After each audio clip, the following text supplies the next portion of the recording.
तो हेलो दोस्तों, नमस्ते, प्रणाम, जय श्री राम, जय श्री कृष्णा, राधे राधे। आप सब कैसे हैं? आशा करती हूँ आप सब बहुत अच्छे होंगे और स्वागत है हमारे चैनल में आप सभी दोस्तों का। और मैं देवी जी का एक सोहर गीत लाई हूँ। आइए सुनते हैं किस प्रकार से है। सुनेंगे तो आनंद जरूर आएगा।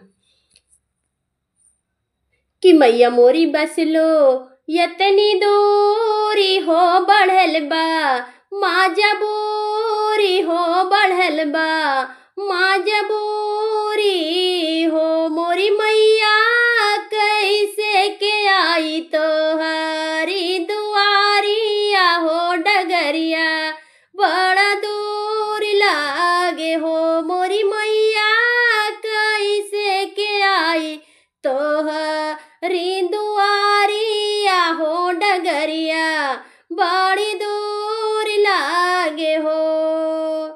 कि काहे कर तारू यतनी देरिया हो तो ले तू ना खबारिया हो तो ले तू ना खबारिया हो मोरी मैया राह तारू हमारी नजरिया हो डगरिया बड़ी दूर लागे हो मोरी मैया राह तारू हमारी नजरिया हो डगरिया बड़ी दूर लागे हो।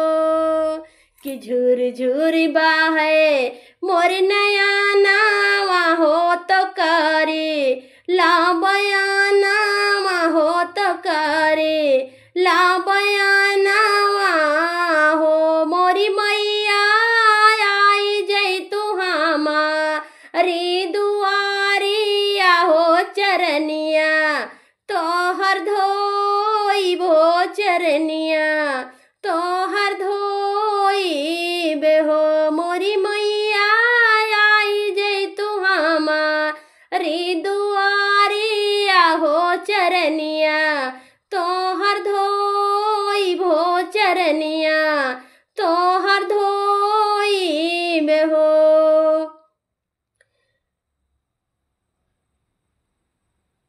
कि मैया मोरी बसलू यतनी दूरी हो बढ़ल बा, माँ जबूरी हो बढ़ल बा, माँ जबूरी हो मोरी मैया कैसे के आई हम तो हरी दुआरिया हो डगरिया बड़ी दूर लागे हो मोरी मैया कैसे के आई तो हरी दुआरिया हो डगरिया बड़ी दूर